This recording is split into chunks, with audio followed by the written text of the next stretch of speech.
The sterile white ceiling of the hospital room was the first thing I saw when I opened my eyes. The beeping of the machine next to me was a steady, indifferent rhythm counting down the seconds I thought I had left. The doctor had just left, his words hanging in the air like a death sentence. "Severe cardiac event," he'd said. "We'll do what we can, but you need to call your family." Family. The word felt foreign, like a language I'd once spoken but had long since forgotten. My hand trembled as I picked up my phone, my thumb hovering over the only number I ever called. My son, David. I pressed the button. It rang twice. He picked up with an annoyed sigh. "What is it now? I'm busy." I took a shallow breath, the plastic tubes in my nose pinching with the effort. "David?" I managed to say, my voice raspy and weak. "I'm in the hospital. The doctor said, he said I'm not going to make it." I waited for the shock, the panic, the denial, anything. The silence on the other end stretched for a moment, and then came the reply, delivered with the same casual indifference as if I'd told him the mail was late. "Good," he said. "One less burden for me to worry about." The line went dead. I stared at the blank screen, the beep of the heart monitor the only sound. My son didn't know that phone call wasn't an ending. It was a beginning. That single, cruel sentence was the key that unlocked the cage I had lived in for 40 years. You're probably wondering how a father could come to mean so little to his own son. To understand how his wish for my death was the greatest gift he ever gave me, you have to understand the life he and his mother forced me to live. For a long time after he hung up, I just laid there. The heart monitor didn't speed up. No tears came. It felt less like a heartbreak and more like a final gear grinding to a halt inside a machine that had been running non-stop for decades. My son's words didn't break my heart. They just confirmed that I didn't have one left to break. For 40 years, my entire existence had been reduced to a single function: to provide. I wasn't a husband or a father. I was a wallet. A walking, breathing bank account for my wife, Martha, and our son, David. My purpose wasn't to be loved, but to be used. It started slowly, as these things always do. When David was young, Martha insisted on the best of everything. "He needs to go to the best private school, Arthur," she'd say, her voice firm.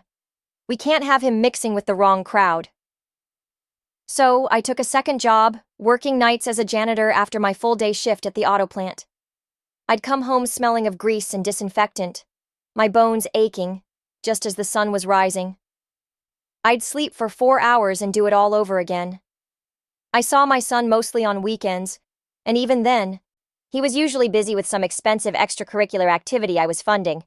Karate, piano lessons, summer camps that cost more than our mortgage. As he got older, his needs became more expensive. Brand name clothes, the latest phones, a car for his 16th birthday. Not a sensible used car, but a brand new sedan. "All his friends have one," Martha would explain, as if that settled it. "You don't want him to be embarrassed, do you?" Every time I hesitated.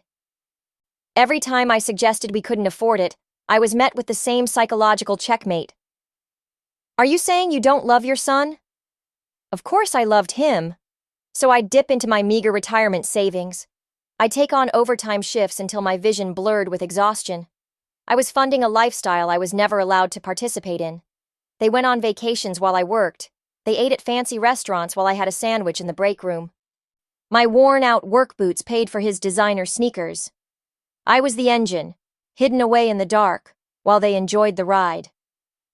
The financial sacrifice was one thing, but the true cost was the slow, deliberate erasure of me as a human being. They didn't just want my money, they wanted my entire identity. Anything that was mine, anything that gave me a sliver of joy outside of my function as their provider, was seen as a threat. It had to be consumed and redirected toward David. I learned that lesson the hard way on my 60th birthday. It was a milestone, and for the first time in decades, I decided to ask for something. I didn't want a gift. I just wanted them to be present. I told Martha a week in advance, "I'm just going to grill some steaks." I'd like it if we could have dinner together, just the three of us. That evening I set the table on the patio. I bought a small cake from the bakery. I waited. 6 p.m. came and went, then 7 p.m. At 8:30 my phone rang. It was Martha. She didn't even apologize. "Arthur, we're not going to make it back tonight," she said, her voice breezy. "David got a last-minute invitation to go to a ski cabin with his friends for the weekend, and I drove him up to make sure he got there safely. We'll be back Sunday." I stood there, steak burning on the grill, looking at the two empty chairs. My own wife chose to chauffeur our 25-year-old son on a joyride, rather than spend 2 hours with me on my 60th birthday. I ate a piece of the cake by myself and threw the rest away. The final straw, the thing that hollowed me out completely, was my car. I had a 1968 Mustang that I'd bought as a wreck when I was young.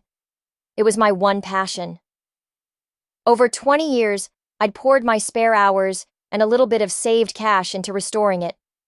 My father had taught me how to work on engines, and every moment I spent under that hood was a connection to him, to a time when I was more than just a paycheck. It was perfect. Then David decided he wanted to get a master's degree in business from a university in London. The tuition was staggering. Martha and I had a huge fight. I told her we couldn't do it. There was no money left. The next morning, she came to me with a cup of coffee and a sad smile. "Arthur," she said softly, "I know how much you love that old car."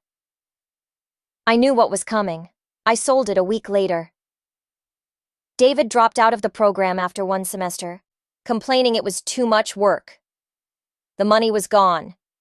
My car was gone. My last piece of myself was gone. After the Mustang was gone, a permanent exhaustion settled deep into my bones. My body, which had been a reliable tool for 40 years, began to fail me. It started a few months after my 61st birthday. The auto plant, the one constant in my life, announced a major restructuring. I was laid off.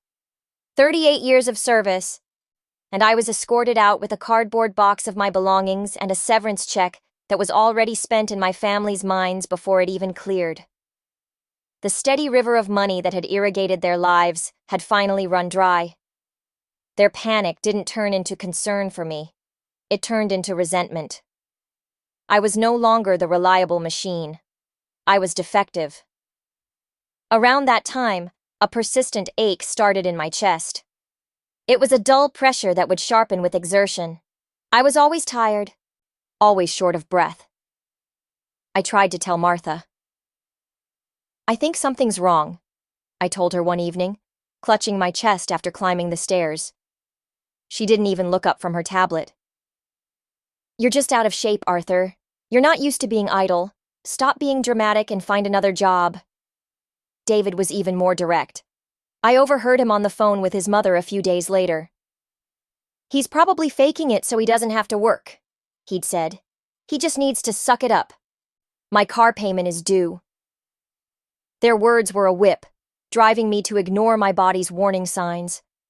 I took a job at a logistics warehouse on the other side of town. It was grueling work, 12-hour shifts of lifting, pulling, and packing heavy boxes. I was 20 years older than most of the other guys there. Every day was a battle against my own body. The chest pain got worse. Sometimes my vision would go blurry for a second. But I kept going. I had to. One less paycheck meant one more lecture about how I was failing them. On my last day of consciousness, I remember lifting a box onto a high shelf. A blinding, crushing pain slammed into my chest. It felt like an elephant was sitting on me. The floor rushed up to meet me, and then, for the first time in a very long time, there was silence.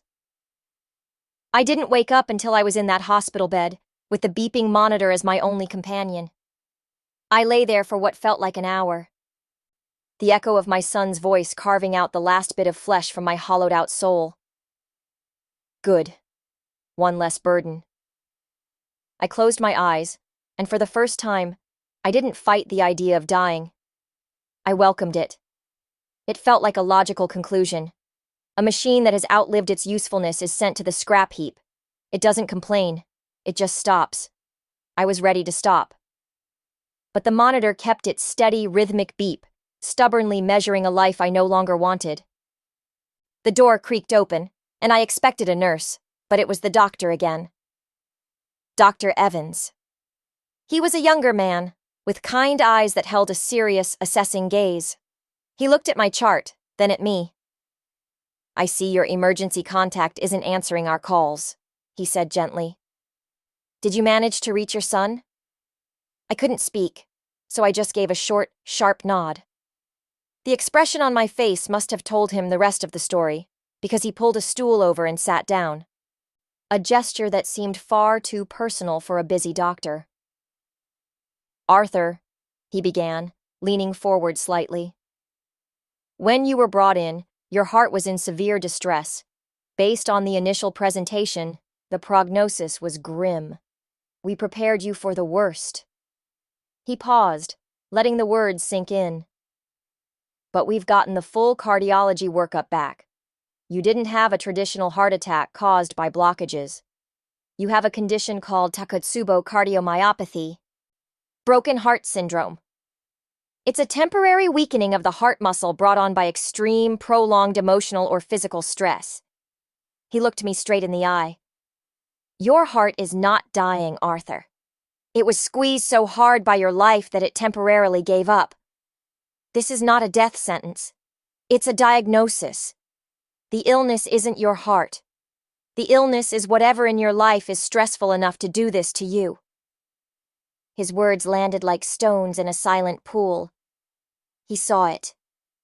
He saw me. Not as a patient on a chart, but as a man who had been pushed past his breaking point. "Your body is screaming for a change," Dr. Evans said, his voice firm but compassionate. "You can heal from this, but you cannot heal in the same environment that broke you." In that moment, something shifted. David's words, "one less burden," played back in my head, but they sounded different now. It wasn't an insult. It was an instruction. I would become one less burden. I would remove myself entirely. The calm that washed over me wasn't resignation. It was resolve. When the hospital discharged me a week later, with a bag of prescriptions and a strict order to avoid stress, I walked out of the automatic doors and did not turn back. I didn't call Martha. I didn't go to the house that was filled with things I'd paid for but memories I wasn't a part of. I walked 2 blocks to the bank. I cashed my final severance check. In my locker at the plant, I had kept an old coffee can. For 20 years, whenever I worked a Sunday overtime shift, I'd take one $20 bill from the pay envelope before I brought it home and stash it in that can. It was my secret rebellion, a tiny fund for a someday I never thought would come. The day before I collapsed, I'd cleaned out my locker, and that can, heavy with folded bills, was in my old duffel bag. It wasn't a fortune, but it was all mine. My next stop was the bus station. I bought a one-way ticket to a small mountain town called Cedar Creek, a place I'd only ever seen on a map. Before I boarded, I went into the restroom, took the SIM card out of my phone, and snapped it in half. Then I dropped the phone itself into the trash can. It was a baptism. I was shedding a skin, a name, a life that no longer belonged to me. The bus ride was 8 hours long. I watched the city I had suffocated in for 60 years fade into the rearview mirror, and I felt nothing but relief. In Cedar Creek, I rented a small, furnished room above a bookstore. It was quiet and smelled of old paper and dust. The landlord, a kind, older woman, also rented me her late husband's old garage for an extra $50 a month. It was perfect. Inside were his old tools, saws, sanders, drills. They were rusted but solid. I spent the first week cleaning them, oiling them, bringing them back to life. It felt like I was doing the same for myself. I started small, using the last of my money to buy some lumber. My father taught me woodworking. He used to say that every piece of wood has a story, and a good craftsman just listens to it. For the first time in my adult life, I started to listen. I made a simple bookshelf, a small coffee table, I fixed a broken chair for my landlord. She paid me by canceling my next month's rent. That small act of recognition, of value for my skill, felt more rewarding than any paycheck I had ever earned. For the first year, my world was the size of that garage. I was simply Arthur, the quiet man who could fix things. I repaired fences, built custom bookshelves for the bookstore, and crafted a beautiful new counter for the local diner. Each project paid a little more, and with each payment, I bought a better tool or a higher quality piece of lumber. I wasn't getting rich, but I was rich in ways I'd never been before. I had peace. I started bringing a few original pieces to the town's weekend market: a small rocking chair, a set of inlaid coasters, a sturdy writing desk. I sold a few things here and there. It was enough. The change came unexpectedly. A woman from the city, an interior designer named Eleanor Vance, who was renovating a historic home nearby, happened to be walking through the market. She stopped at my small display and didn't just look at my work. She studied it. She ran her fingers over the dovetailed joints of a small chest and traced the grain of the wood. "Who taught you to do this?" she asked, her voice filled with genuine curiosity. "My father," I said. "He told me to listen to the wood." She smiled. "Well, you are a very good listener." She commissioned me to build a single dining table for her project. I spent a month on it, pouring all my skill and newfound peace into the work. When I delivered it, she and her client were stunned.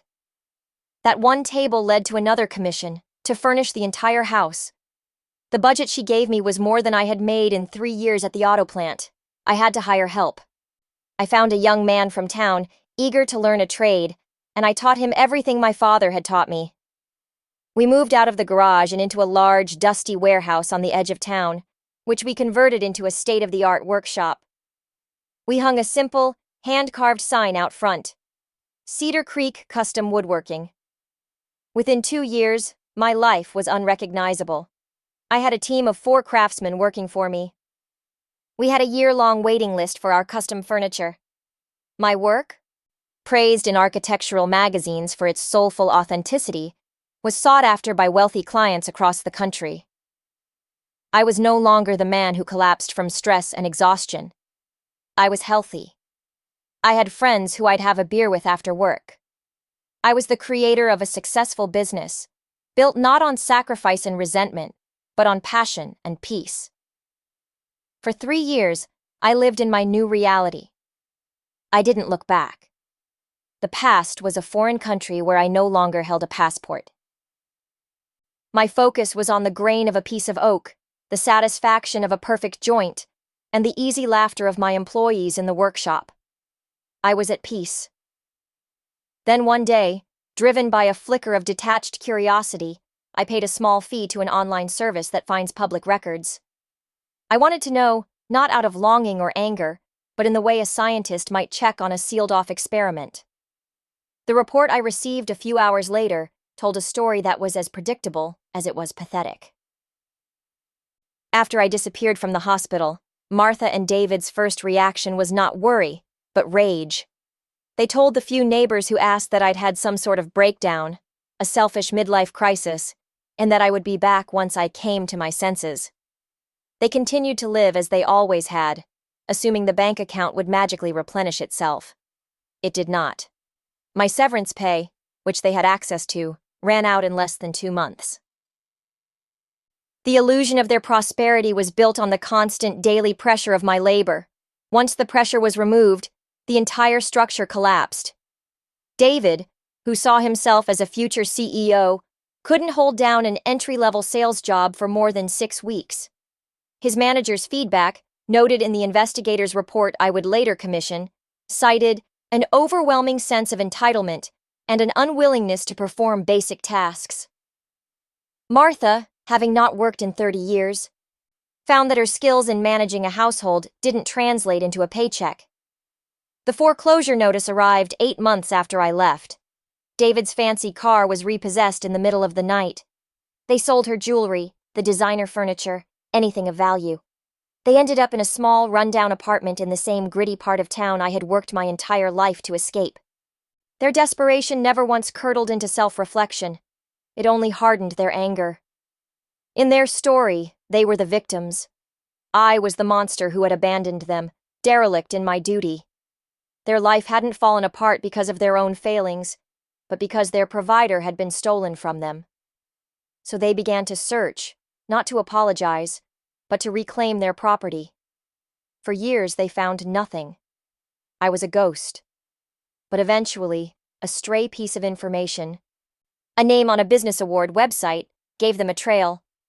They found my name linked to a thriving company in a small mountain town. They found Cedar Creek. It happened on a bright Wednesday afternoon. The air in the workshop was warm and smelled of fresh-cut cedar and varnish. I was working with my lead craftsman, Jake, on the intricate base of a large commission piece. The sounds of sanders and saws were a familiar, productive hum. My life was orderly, peaceful, and mine. That's when the car pulled into the gravel lot. It was a black sedan, trying hard to look expensive, but it had the unmistakable sheen of a rental. It was a piece of my old world, intruding on my new one. Martha and David got out. I hadn't seen their faces in 3 years, and time had not been kind. They looked frayed at the edges. Martha wore an old designer coat that was too warm for the weather, a pathetic attempt to project the status she'd lost. David was thinner, and the entitled sneer he always wore was now framed by the sour lines of perpetual disappointment. They stood there for a moment, frozen. I could see them taking in the scene, their minds struggling to process it. They expected a shack, a dusty, one-man garage. Instead, they saw a massive, thriving workshop, a half-dozen employees, and millions of dollars worth of custom furniture being built, finished, and crated for shipping. They saw success. They saw a man they didn't recognize in an apron, confidently directing his team. Their shock quickly curdled into the one emotion they knew best: possessive rage. Martha marched toward me, her heels digging awkwardly into the gravel. "Arthur, so this is it? This is where you've been hiding?" Her voice was shrill, cutting through the calm of the workshop. David was a step behind her, his face a thundercloud. "We've been suffering," he yelled, his voice cracking. "We lost everything because you ran away. You abandoned your family." My employees had stopped working. The workshop was silent except for the angry shouts echoing off the high ceilings. Everyone was looking at me, waiting to see what I would do. David pointed a trembling finger at me. "You owe us, old man. All of this," he said, gesturing wildly at the business I had built from nothing. "All this money you've been hoarding. It belongs to us." He took a step closer, his expression turning ugly. "We're here to collect." I carefully placed my chisel on the workbench, wiped my hands on a clean rag, and finally looked at them. I felt no anger, no fear, just a profound, quiet finality. "Hello, Martha." "David," I said, my voice steady and clear. "You are not my family, and you are trespassing." David let out a short, barking laugh. "Trespassing? Don't be ridiculous. This is our family business you've got here." I shook my head slowly, my eyes never leaving theirs. "No," I said, my voice cutting through the tension. "This is a final audit." I reached into my apron pocket, pulled out my phone, and tapped the screen. I've held on to something for 3 years, a little reminder of the day I was reborn. I turned the volume up and pressed play. My own voice, thin and raspy from the hospital bed, filled the workshop. "I'm in the hospital. I'm not going to make it." Then, after a brief pause, David's voice, sharp and cold, echoed off the high ceilings. "Good. One less burden for me to worry about." The recording ended, leaving behind a ringing silence. The color drained from Martha's face. David stared at me, his mouth hanging open, looking as if I had physically slapped him. I saw my employees exchange horrified, disgusted glances. The truth was now public. undeniable, and ugly. That, I said, slipping the phone back into my pocket, was the sound of my final payment. That was the moment my obligations to you ended forever. You didn't want a father or a husband, you wanted an ATM, and you were angry when it ran out of cash. You said I was a burden, so I honored your wish. I removed the burden from your lives. I looked past them and nodded to Jake, my foreman. He was a large, strong man whose quiet loyalty I trusted completely. He understood immediately. He stepped forward, his presence imposing. Folks, you need to leave now.